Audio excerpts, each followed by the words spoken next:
জাভাতে instance fields এর কথ্য টিউটোরিয়ালে আপনাদের স্বাগত। এই টিউটোরিয়ালে ইনস্ট্যান্স ফিল্ড সম্পর্কে শিখব। ইনস্ট্যান্স ফিল্ড অ্যাক্সেস করা এবং এদের মডিফায়ার্স। এটির নাম এমনি কেন? এখানে উবুন্টু 1110 ওএস, জেডিকে 16 এবং এক্লিপসে 370 ব্যবহার করছি। টিউটোরিয়ালটি অনুসরণ করতে এক্লিপসে ব্যবহার করে ক্লাস তৈরি সম্পর্কে জানতে হবে। আপনাকে ক্লাসে অবজেক্ট তৈরি সম্পর্কেও জানতে হবে। না হলে প্রাসঙ্গিক টিউটোরিয়ালের জন্য আমাদের ওয়েবসাইট দেখুন। আমরা জানি যে অবজেক্ট ফিল্ডে তাদের নিজস্ব স্থিতি সংরক্ষণ করে। এটি স্ট্যাটিক কিওয়ার্ড ছাড়া ঘোষিত হয়েছে। আমরা এই সম্পর্কে পরের টিউটোরিয়ালে শিখব। Non static fields instance variable বা ইনস্ট্যান্স ফিল্ডস নামেও পরিচিত। আমাদের তৈরি করা স্টুডেন্ট ক্লাসে ফিরে যাই। এখানে roll number এবং নামে হল ক্লাসের ইনস্ট্যান্স ফিল্ড। এখন এটি অ্যাক্সেস করা শিখব। এটি করতে আমাদের তৈরি করা টেস্টস্টুডেন্ট ক্লাস খুলুন। আমরা দ্বিতীয় অবজেক্ট তৈরি করতে এই স্টেটমেন্ট মুছতে পারি। আমরা println স্টেটমেন্টও মুছে ফেলতে পারি। স্টাড1 এবং ডট অপারেটর ব্যবহার করে স্টুডেন্ট ক্লাসের roll number এবং নামে ফিল্ড অ্যাক্সেস করব। এখন লিখুন system dot out dot println বন্ধনী এবং ডবল উদ্ধৃতিতে the roll number is, তারপর প্লাস স্টাড1 ডট বিকল্প থেকে roll number, এন্টার টিপুন এবং তারপর সেমিকোলন। পরের লাইনে লিখুন system dot out dot println বন্ধনী এবং উদ্ধৃতিতে the name is, plus stud one dot বিকল্প থেকে নামে, এন্টার টিপুন এবং তারপর সেমিকোলন। এখন এই জাভা ফাইলটি সংরক্ষণ করে রান করুন। Ctrl S এবং Ctrl F11 টিপুন। প্রদর্শিত আউটপুট হল the roll number is 0 এবং the name is null। কারণ কোনো ভ্যারিয়েবল কোনো ভ্যালুতে ইনিসিয়েলাইজ করিনি। জাভাতে ফিল্ডসের র্যান্ডম ভ্যালু থাকে না। মেমরি বরাদ্দের পর ফিল্ডসকে নাল থেকে 0 তে ইনিসিয়েলাইজ করা হয়েছে। এটি কনস্ট্রাক্টর দ্বারা করা হয়। আমরা এই সম্পর্কে পরে শিখব। এখন ফিল্ডসকে স্পষ্টরূপে ইনিসিয়েলাইজ করে আউটপুট দেখব। লিখুন int roll number equal to 50। পরের লাইনে স্ট্রিং নামে ইকুয়াল টু ডবল উদ্ধৃতিতে রাজু। এখন ফাইল সংরক্ষণ করে রান করুন। Ctrl S এবং Ctrl F11 টিপুন। আউটপুট হল the roll number is 50 এবং the name is Raju। কারণ স্টুডেন্ট ক্লাসে ভ্যারিয়েবল স্পষ্টভাবে ইনিসিয়েলাইজ করেছি। এখানে আমরা দেখি যে ফিল্ডসের কোনো মডিফায়ার বা ডিফল্ট মডিফায়ার নেই। ক্রিয়েটিং ক্লাসেস এ আলোচিত মডিফায়ার্স কল করুন। আমরা ফিল্ডসকে অ্যাক্সেস করতে পারি কারণ উভয় জাভা ফাইল একই প্যাকেজে রয়েছে। আমরা দেখতে পারি যে এখানে তারা একই ডিফল্ট প্যাকেজে রয়েছে। আমরা প্যাকেজ সম্পর্কে পরে শিখব। মডিফায়ারকে প্রাইভেটে বদলান। ফিল্ড ঘোষিত করার আগে লিখুন প্রাইভেট। তাই লিখুন private int roll number equal to 50। পরের লাইনে প্রাইভেট স্ট্রিং নামে ইকুয়াল টু রাজু। এখন ফাইলটি student.java রূপে সংরক্ষণ করুন। আমরা দেখি যে teststudent.java ফাইলে এরর রয়েছে। এরর চিহ্নের উপর মাউস রাখুন। The field student.roll_number is not visible. The field student.name is not visible. কারণ প্রাইভেট ফিল্ড শুধুমাত্র তাদের নিজস্ব ক্লাসের মধ্যে অ্যাক্সেস করা যেতে পারে। roll_number এবং নেম অ্যাক্সেসের চেষ্টা করতে পারে। আপনি দেখবেন যে কোনো এরর ছাড়া তাদের অ্যাক্সেস করতে পারেন। এখন মডিফায়ারকে protected এ পরিবর্তন করি।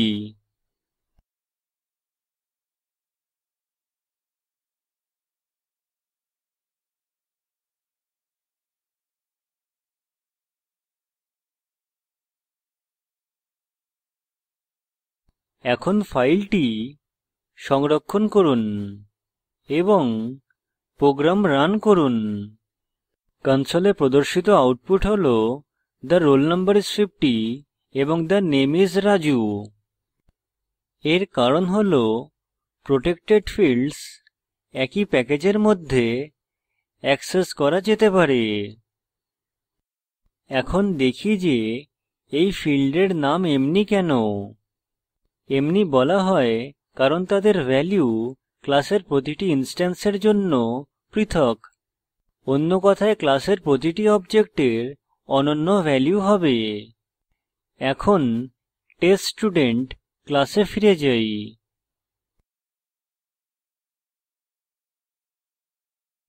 এখানে আমরা স্টুডেন্ট ক্লাসে আরেকটি অবজেক্ট তৈরি করব। তাই পরের লাইনে লিখুন student space stud two equal to new space student opening এবং ক্লোজিং ব্র্যাকেট সেমিকোলন। এখন আমরা উভয় অবজেক্টকে টেস্টস্টুডেন্ট ক্লাসে ইনিশিয়ালাইজ করব।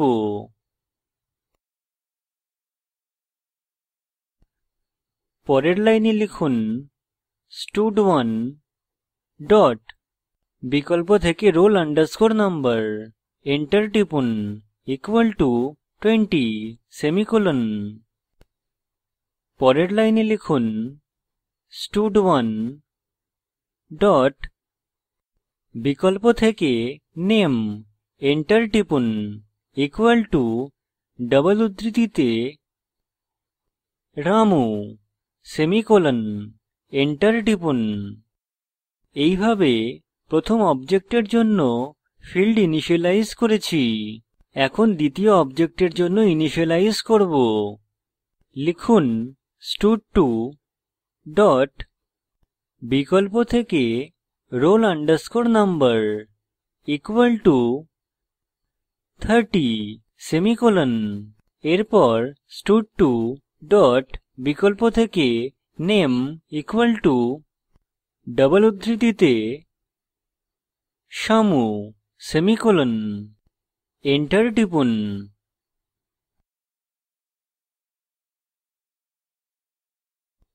এখন println স্টেটমেন্টের পর লিখুন system dot out dot println বন্ধনী এবং ডাবল উদ্ধৃতিতে the roll number is plus stud two dot বিকল্প থেকে roll_number এবং সেমিকোলন।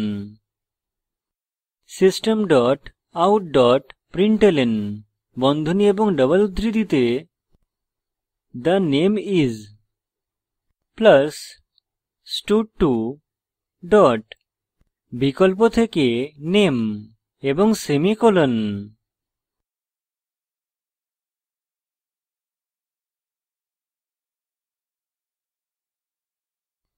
এখন ফাইল সংরক্ষণ করে রান করুন। Ctrl S এবং Ctrl F11 টিপুন। প্রাপ্ত আউটপুট হল the roll number is 20, the name is Ramu, the roll number is 30, the name is Shamu।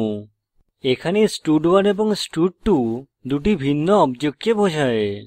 এর মানে দুটি অবজেক্টের অনন্য ভ্যালু রয়েছে। এখানে প্রথম অবজেক্টের ভ্যালু হল 20 এবং রামু, দ্বিতীয় অবজেক্টের ভ্যালু হল 30 এবং শ্যামু। এখন আরেকটি অবজেক্ট তৈরি করি। তাই লিখুন student space stud3 equal to new space student, opening এবং ক্লোজিং বন্ধনী, সেমিকোলন।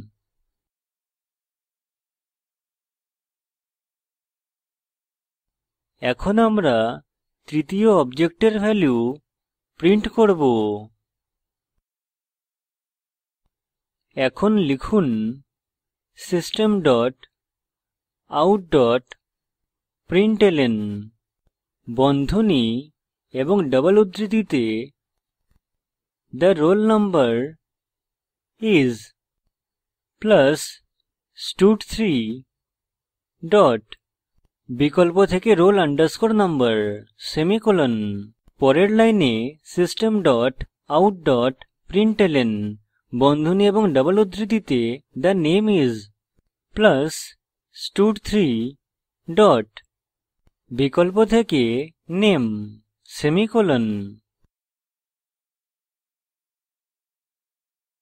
ফাইল সংরক্ষণ করে রান করুন। Ctrl S এবং Ctrl F11 টিপুন। আমরা দেখতে পারি যে তৃতীয় অবজেক্টে ভ্যালু হল 50 এবং রাজু। এর কারণ হল স্টুডেন্ট ক্লাসের ফীল্ডকে 50 এবং রাজুতে ইনিসিয়েলাইজ করেছি। এখন ফীল্ডকে ডি-ইনিসিয়েলাইজ চেষ্টা করে তৃতীয় অবজেক্টের আউটপুট দেখি। এই টিউটোরিয়ালে আমরা শিখেছি ইনস্ট্যান্স ফীল্ড সম্পর্কে, ডট অপারেটর ব্যবহার করে ফীল্ড অ্যাক্সেস করা। ইতিমধ্যে তৈরি করা টেস্টেমপ্লয়ী ক্লাসে emp2 অবজেক্ট তৈরি করা, ডট অপারেটরের মাধ্যমে দুটি অবজেক্টের ভ্যালু ইনিসিয়েলাইজ করা। প্রথম অবজেক্টের জন্য 55 এবং প্রিয়া, দ্বিতীয় অবজেক্টের জন্য 45 এবং সন্দীপ ব্যবহার করুন। আউটপুটে উভয় অবজেক্টের ভ্যালু প্রদর্শন করুন। স্পোকেন টিউটোরিয়াল প্রকল্প সম্পর্কে অধিক জানতে এই লিঙ্কে উপলব্ধ ভিডিওটি দেখুন। এটি প্রকল্পকে সারসংক্ষেপে বোঝায়। ভালো ব্যান্ডউইডথ না থাকলে ভিডিওটি ডাউনলোড করে দেখুন। স্পোকেন টিউটোরিয়াল প্রকল্প দল কর্মশালার আয়োজন করে। অনলাইন পরীক্ষা পাস করলে প্রশংসাপত্র দেয়। বিস্তারিত তথ্যের জন্য contact@spoken-tutorial.org তে ইমেল করুন। Spoken tutorial talk to a teacher প্রকল্পের অংশবিশেষ। এটি ভারত সরকারের আইসিটি এমএইচআরডি এর জাতীয় শিক্ষা মিশন দ্বারা সমর্থিত। এই বিষয়ে বিস্তারিত তথ্য এই লিঙ্কে প্রাপ্তিসাধ্য spoken-tutorial.org/nmeict-intro। আমরা টিউটোরিয়ালের শেষে চলে এসেছি। আমি কৌশিক দত্ত এই টিউটোরিয়ালটি অনুবাদ করেছি। ধন্যবাদ।